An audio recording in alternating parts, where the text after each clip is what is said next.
Newt. Newt is awesome.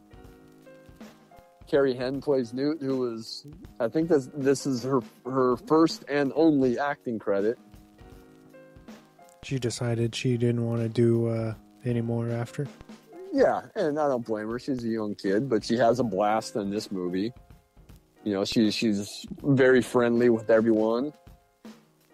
Every time that, you know, there's like a anniversary or, you know, get together or something, she shows up. She's always there with the cast. I think she and Sigourney Weaver are really close friends. She's a teacher in California. I believe she lives in California and is a teacher upstate. But I think she's very good in the movie. You know, a lot of people might want to talk shit on like the child actor, but she's great. You know, she plays that kind of, especially when you first meet her, that haunted, you know, survivor very well. Doesn't say anything. She has so many great bits in the movie, just with her look. There's a scene where after they get attacked and, you know, Hudson's completely freaking out. The great Bill Paxton, he's completely freaking out. And Ripley just shuts him down and says, hey, this little girl survived longer than that with no weapons and no training. And Hudson's like, why don't you just put her in charge? Yeah. But then there's that shot of her, and she's got like, you know, she's got like Hicks's helmet on, like the oversized helmet, and she just like looks up at Hudson and gives that little salute, and it's so fucking cute. It's so funny. And then he's like, just put her in charge. I think the scene where after Ripley rescues the survivors of the ambush, and, you know, Newt's like sitting on the floor, and Ripley goes to check on her and make sure she's okay, and she just kind of like gives a little thumbs up. And even when Ripley puts her to bed and is trying to say, hey, look, you know, you won't have bad dreams, I promise, you know, her doll Casey, she's like, here, you know, Casey doesn't have bad dreams. And she looks inside the head, and she's like, yep, no bad dreams.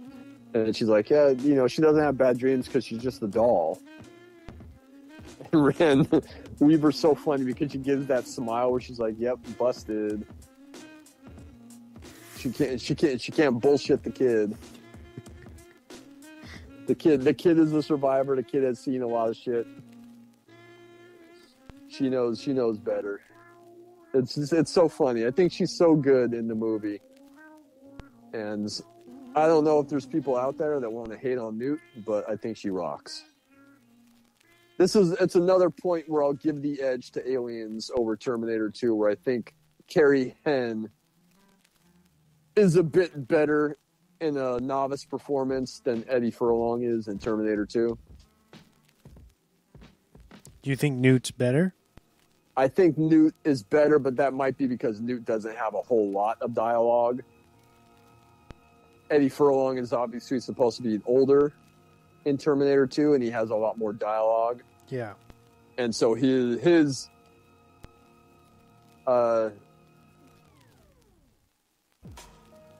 what's the word I'm searching for? Oh, okay. His inexperience is more exposed than Terminator 2 because he has more dialogue and more to do. So that's probably why. But I think that Carrie Henn is fantastic in this movie. For her one and only movie, she bats 1,000. They nearly, well, in the movie, of course, they almost fucking take her out. That's a funny part where they're tracking her, and then she runs like across the screen. It's kind of a good jump scare. She runs across the screen, and Hicks just, you know, scared himself, like fires on her. And then Drake's like, fuck, man. And you realize that they've seen later that they, you know, it was Newt, and that they realized that they fired on a little kid, and you know, it could have been a disastrous situation. Oh man. There's so many great bits in this movie. There's a lot of great lines of dialogue. I read that I think a lot of them are actually improvised. How about the game over, man? Game over. Yeah. I'm pretty sure that's improvised. Paxton's great. He's got this great arc where he's the one that's like talking tough. You know, it's like him and Vasquez basically are like, you know, we're so badass, we're talking tough. You know, we'll protect you. We know what we're doing. As soon as the shit hits the fan, it's Hudson that completely loses it, completely freaks out, turns into like such a mess. But then I think he has a scene where Ripley yells at him, you know, where she talks about Newt. There's a scene where Michael Biehn yells at him. There's a scene where Vasquez yells at him. They're just like so over his bullshit. And that's what Ripley tells him at some point is, hey, you know, we need you and I'm sick of your bullshit. You need to get it together. Yeah, straight up, like no remorse. And then, you know, Hicks at one point is like, hey man, are you finished? Because he's just like completely freaking out. And it's like, dude, enough. We get it. You're scared. You're freaked out. We get it. That's enough. And then when they find out that, I think it's when they find out that the nuclear power plant is going to explode. You know, it's like, oh, we're already down to just a handful of us. We don't have much ammo. We just need to barricade ourselves here. It's going to be weeks before we're declared overdue and the rescue mission is sent. And then they find out the power plant is going to explode because it was damaged in the battle and with the dropship crashing. And he freaks out again. He's like, oh, I was short, man. I was only going to be a couple more weeks, then out. No, I'm going to buy it. And Vasquez is like, Hudson, give us a break. And she just yells at him. It's like, dude, enough already. We get it. It's so funny. Paxton's so good in this movie. But then at the end, you know, he gets it together. When the aliens storm their stronghold in the room, he's definitely stepping up, and you know, you can feel his anger, you can feel his toughness. He's like cursing at the aliens as he's shooting at them. He's cursing at them as they're grabbing him to pull him to his death. I like that piece of dialogue when he's like, I don't know if you missed the memo, but we just got our asses kicked in there.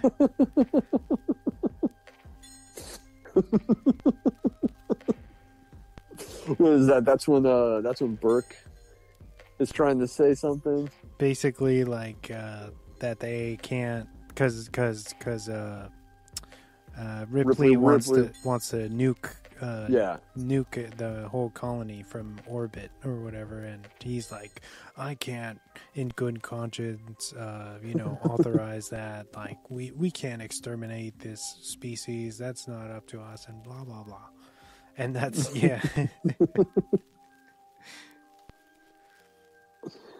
He says, hey man, like, if you haven't been keeping up on current events, we just got our asses kicked. You know, Vasquez has those great moments early on where, you know, she gets right up out of hypersleep, and then she's like working out, and then Hudson, you know, tries to talk some shit to her and asks her if she's ever been mistaken for a man, and she burns him by saying like, no, have you?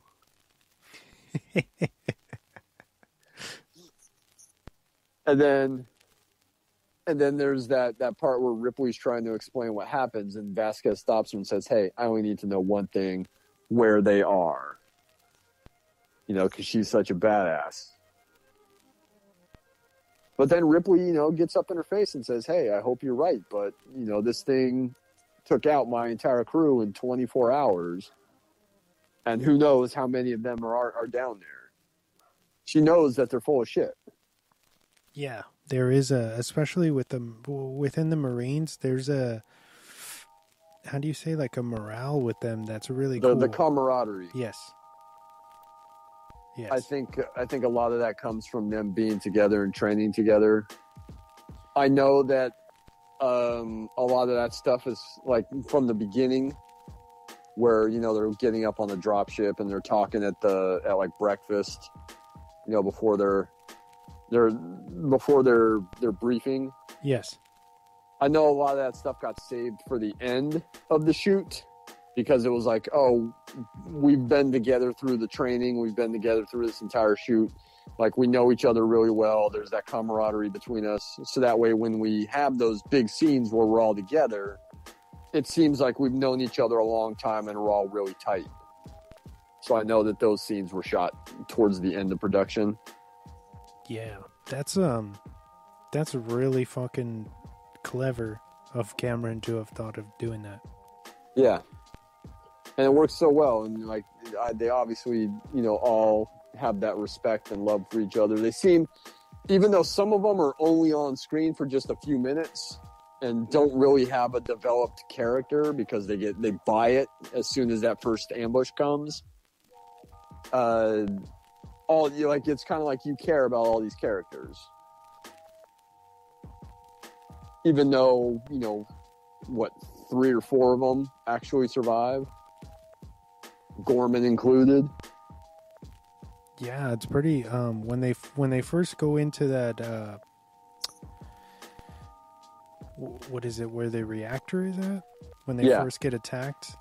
First of all, that scene where the xenomorphs are blending in with their surroundings is awesome, because it's a lot of that is it's stunt people in suits. Mm-hmm. And it looks so good, but my point of bringing up that scene is that they kill 2 Marines, right? Like super quick. Yeah, they kill the Dietrich when she gets snatched up, right? Yeah, and in getting snatched up, her finger presses the trigger on the flamethrower and she burns up Private Frost. And he just falls down like a tear. He falls down the shaft. By the way, like I mentioned, we were talking about characters. Rico Ross is Private Frost. He had the opportunity to do Full Metal Jacket. I think he was cast in Full Metal Jacket, which was shooting. Stanley Kubrick was shooting it in England about the same time. But then he had the opportunity to do Aliens, and he chose to do Aliens because he figured Kubrick has a reputation about running like way over schedule. Uh-huh. So he opted to do Aliens instead, so he dropped out of a Full Metal Jacket. Even though, I mean, good for him, but I kind of feel like he probably would have had a bigger part in Full Metal Jacket if he was the part that I'm thinking of. But he drops out, does Aliens instead, and by the time Aliens is released in the theater, Full Metal Jacket is still shooting. Because Full Metal Jacket doesn't come out for a full year after Aliens comes out. So then technically he was right in what in his assumptions. Yeah. I think the schedules were only overlapping by a week, and he was trying to figure out what to do. And I think Cameron said, you can do both. I'll hold off on your scenes until you're done with it. But he says no, because Kubrick's got a real reputation of like running completely over schedule.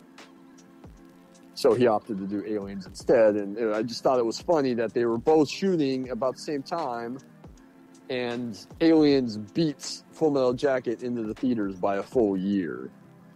But going back to that scene in the ambush, what I want to say about it is I love that we don't really see much of it. you see a lot more